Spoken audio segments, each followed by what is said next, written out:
Hi, everyone. Welcome to my ALF Training webinar number 19. It's been a while since we did a webinar. It's been a pretty crazy year so far. And on the webinar with me is Cheryl. Hello. My beautiful wife, and the lead trainer at my ALF Training.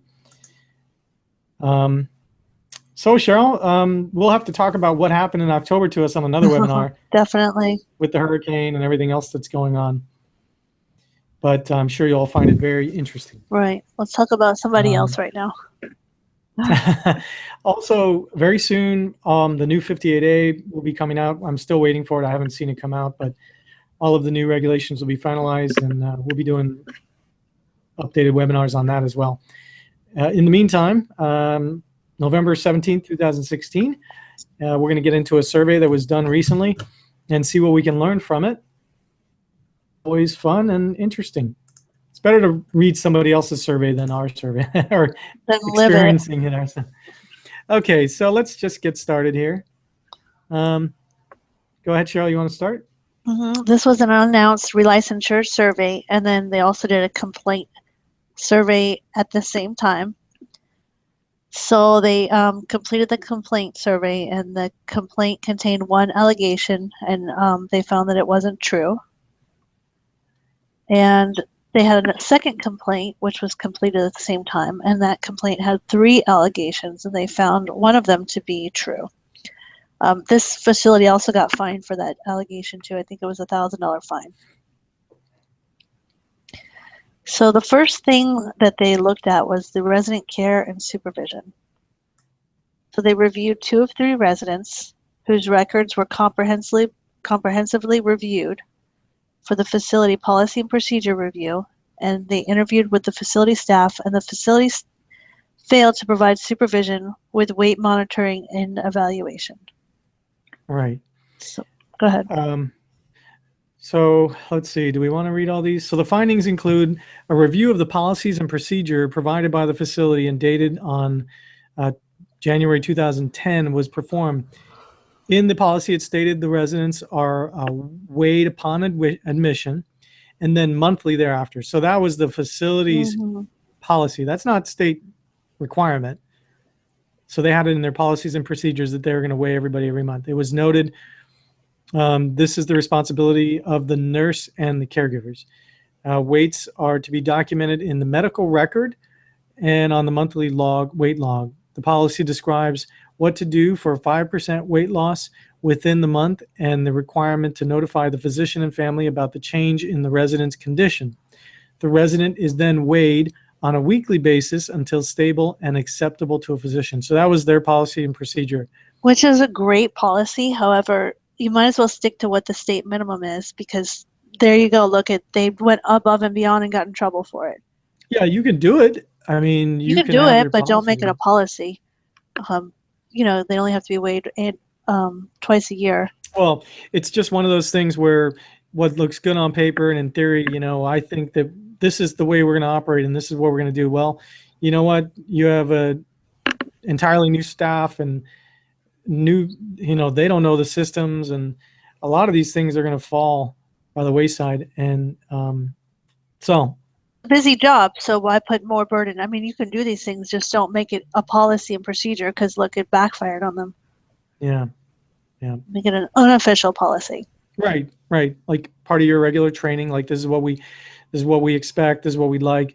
Anyway, a lot of people might say, oh, you should, you just got to, you know, follow up more on it. Well, then that's fine. Right. You can do that if you want. Resident number 8 was admitted to the facility on July 23rd, and with diagnosis of depressive disorder, difficult walking, and hypertension. A review of the record revealed a weight on the resident assessment of 188 pounds. There was no admission weight done by the facility.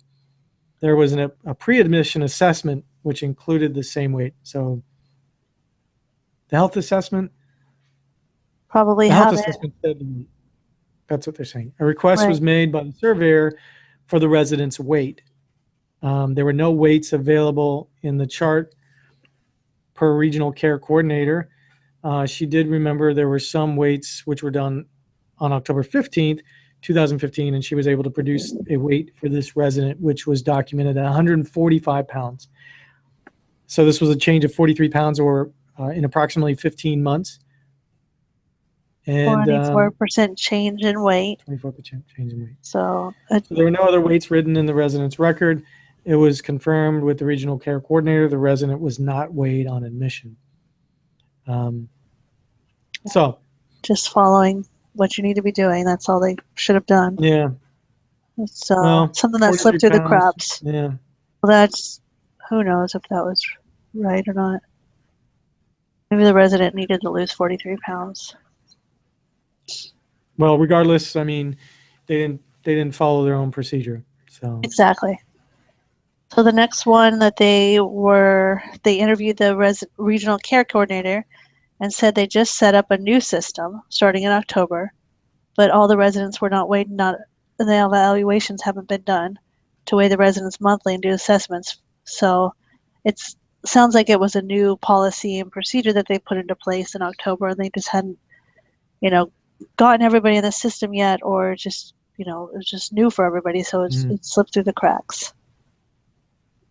Yeah. Well, if that's the case, I mean, don't you think it would have been fair to show them your old policy and procedure and say, well, we just implemented this on October 15th. Today is October 20th. ACA doesn't care about that. The date of the survey is October 20th. And they're saying they don't care because they're like, you have this in place. You should have done it. Oh, it's funny. They said, yeah, they just started it in October. Well, I don't know, but still, they didn't have a wait. How long did they wait?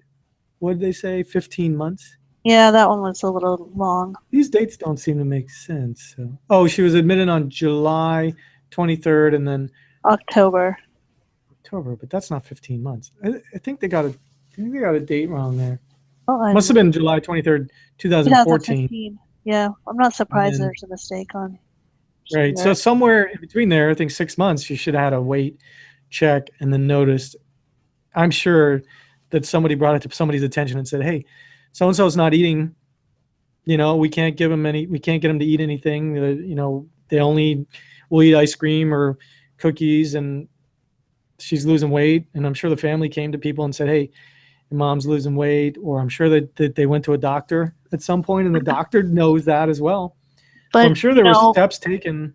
All the surveyor cares about is documentation that they can see and check, and that you made showing that you've made the steps. Yeah, I'm Never hurts to document. Nope. We're even starting to do that more at our facility, just over document. Yeah. All right. So next thing was the resident care rights and facility procedures. For a clean and sanitary environment. All right. So, do you want to go into this detail? Basically just a little bit. They walked through the facility because that's what they, that's part of the inspection. Mm-hmm. And, they found dry feces on one of the bathrooms floor. They found one of the bathrooms was very stained. They thought that one of the bathrooms was dirty and the door jambs were scraped. They also saw that, this room was dirty in the bathroom, and some of the base of the shower had black areas. And another room they said wasn't clean. And, a couple more rooms, thick brown coating, dirty rooms. Yeah. So that was a total of 8 rooms that they observed that were dirty. Mm-hmm.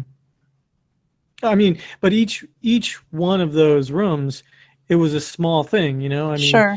Like if your staff or your cleaning crew is going in and they're doing a surface clean, and the room feels clean when you walk in. It's got clean floors and the windows are clean and the dust is gone, and it's a simple, but probably once every few months you got to go through and see where do we need to do touch up paint, where do we need to do extra scrubbing, and then maybe just do room by room and give it to your staff and say, hey, room 120, 122, the bathroom corner floor by the door jamb is really stained. Because, well, if you look down into the survey when they interviewed the housekeeping supervisor, she indicated that normally they have 2 full-time people cleaning, and now there's just 1 person, part-time person who works the weekends. So they're short-staffed right now. And that's where they're saying, the deficiency. And then they said each room gets deep cleaned once a week, which includes all the things. And the bathrooms are to be cleaned daily by the caregivers. And if it's really bad, the housekeepers are called in to clean it. I see. So the person who's supposed to supervise the housekeeping is no longer working at the facility. So it's maybe just a little staffing issue. Hopefully they'll get back on track. Yeah, well, but they got caught. Yeah. Well, was that a complaint on that one, or that wasn't a complaint? Probably because it said the family said that the housekeeping could be better. I don't know. It doesn't tell you what it is, does it? Well, anyway. No, don't worry about it. Just Class 3. That was a Class 3 violation. So they'll come back out and they can fix it. I'm sure they fixed it that day.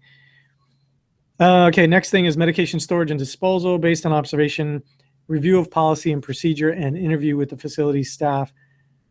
The facility failed to ensure medication was stored in a safe manner. A review of the policy related to medication storage was performed. The policy includes the medication is centrally stored and for both prescription and over-the-counter medications. The policy stated the medication storage area is to be kept locked when not in use. The key is kept only by the nurse and the medication techs. Under number 9, it stated medication shall be stored in an orderly manner. All medications, including treatment items, are stored in a locked area, inaccessible to residents and visitors. Under number 11, it said that all drugs are to have a permanently affixed label. It included in the policy that medications should be stored in their original container, should not be transferred from one container to another, and should be discarded when the label states its expiration date.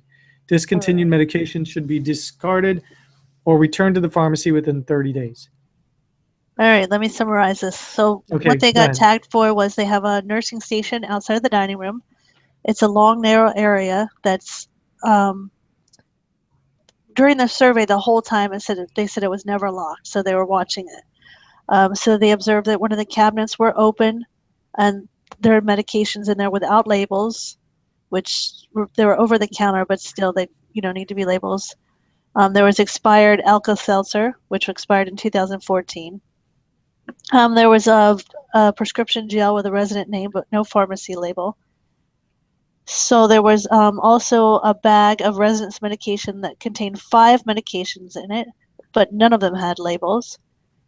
So they also looked at the area counter, and it had drugs sitting out on the counter by the computer, which is, a no-no. And in a basket on the back of the counter were residents' medications too. So they interviewed the regional case manager and agreed that the door to this room is not locked and they should lock it. And she said that they put discontinued meds and extra meds in the cabinet over the computer and it's supposed to have been kept locked, which they found it wasn't locked. And, extra medications, what else does it say? And they revealed that the top of the medication chart had spills and stains present. It's just an extra little thing they put in there of their observation. But I mean, that's part of it. What are they supposed to do? The chart gets thrown or gets stored at the end of the month. What are you supposed to do? Recreate the whole chart? Yeah, well, they just observed that the medication chart had spills and stains present. They just gotta ding people anywhere they can. I mean, that's right. Yeah. So, class 3 can be corrected. Okay. Staffing standards is next. Based on record review and interview with facility staff, failed to ensure that 1 of 3 staff interviewed had an annual statement of freedom from tuberculosis, so TB review. Right. And then the next thing was they were missing staff and service trainings. So we should reach out to them and tell them about our subscription program. Then they won't be deficient in their staff and service training. I think maybe this was something around a medium-sized facility. It would only be $30 a month. That's it with our subscription package. Small facilities are only $10 a month. A cup of coffee at Starbucks 2 times a month is $10 a month. Yeah, we should get all your training from Starbucks. Right. We'd have some savings. And then a large community, 41 beds plus, it's only $50 a month. Cheryl, today we had a 200 bed facility sign up. Oh, good. And they could not believe there was only $50. I think they were crossing their fingers when they were talking to us. Like 50 hoping times that 100. Sure. Yeah, or okay, that's the setup fee, and then how many employees do you have? And nope. Right. No, it's very straightforward. We are just pricing it so that it can We be can as help convenient everybody. and easy as possible. So And these people need our yep, training right here. they do. Because Yep. they did not have a lot of the core trainings that we have, and they would have had them. So definitely we'll reach out to them. Yeah, like let's see what they HIV, missing they're missing okay. abuse, neglect, they're missing on our activities yep. of daily living, and Infection infection control, which we have. We have all the staff and service. So they found, they didn't have these. So that was a big class 3. Yeah, so easy. You log into your site as a manager, you add a new employee, you put the courses in their account, and you tell them, hey, before you start work, go get these 8 classes done. It includes Alzheimer's level 1, level 2 if you're memory care. I mean, don't come into work without these things. And if you set up their files right from the beginning, then I guess, right. These things will happen. And then here we go. So it looks like they may have been memory care because they were also, their staff was deficient in the annual update training for the Alzheimer's disease courses, which we offer too. Yeah. So another class 3. I'm down on the next page. Oh, okay. So. Oh, Alzheimer's disease. Okay, got it. Yep. And then the background screening compliance attestation. This is probably what they got zinged on. I think attestation. Which one for the fine? Oh, based on record review. Are you on background screening? Yes. Okay.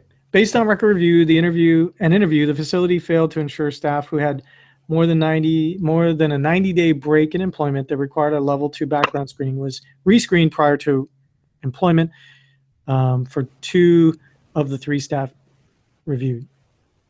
So staff A found she was hired on April 2013 and had a level 2 background screening completed on August 11th. Staff A employment application shows she was let go from her previous employer on December 2012. So there was a gap in the date, and I guess they needed the attestation completed, but just do a rescreening, right? Rescreening. 90 days. Break in employment requires that level 2 background screening again. Mm. So they found a bunch of little things. They did get a fine for this, so it was $1,000. So where did you see that? It was in the letter on the bottom? No, it's on if you look in, it's in the separate thing. $1,000. Well, you know what it is. They came back and they didn't correct something. No. I think it's the background screening. No, the background screening. I think it's $500 per person. Per person. Yeah. Ah, that would make sense. Yeah, you can't fix it. They didn't have it. What are you going to do? Right, that makes sense. Yeah, you can't make it up. And it's really hard when you have when you have somebody calling sick or somebody quit, and then you have to hire somebody quickly and get them on the job. Like, you can't get your background screening that quick. You need to have a staffing agency in place that have these things. And that's, wouldn't you say that's the only way to avoid it? You can't go scrambling for the staffing agency after the fact. You should have one set up. Yeah. This is one of the changes with the level 2 that made it difficult because they, can't start. They can do training though. They can do orientation, but they can't work with the residents. Yeah, but it's probably going to take, 2 weeks, maybe. It depends on the person, and it depends on when they submit it. So it could be 3 days, and it could be 2 weeks. It could be 3 weeks. It's kind of crazy. Yeah. Well, I don't just want to say that this next year we're going to be really doing a lot of webinars. We're going to be adding a lot more courses to our site. And we're going to be doing some other things as well. But we are back. What would it be called? On the wagon, Cheryl? We're back on the wagon. Okay. We're back on the wagon, and we'll be doing webinars. So if you want credit for this time that you spent, the best way to do it is to take our continuing education, and you're going to get a lot of these webinars in the 12-hour CEUs for administrators and a lot more. It's one course, $65, or if you have the subscription, it's included in what you... Right. That's the full 12 hours too.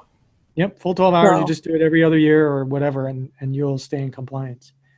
that's right. So Too bad I can't take my own training. I know we need somebody else to do 12-hour, right? Somebody else do the 12 hours so I can take it. Yeah. All right. So let me say goodbye to everybody here. I'm gonna just pop your picture up there because I like looking at it. And there's our beautiful boy. So anything else, Cheryl? That's it. That's it. Stay tuned. We'll be talking about our hurricane evacuation and sprinklers and a bunch of other fun stuff on future webinars. So stay tuned, and we'll talk to you later. Thank you. Bye.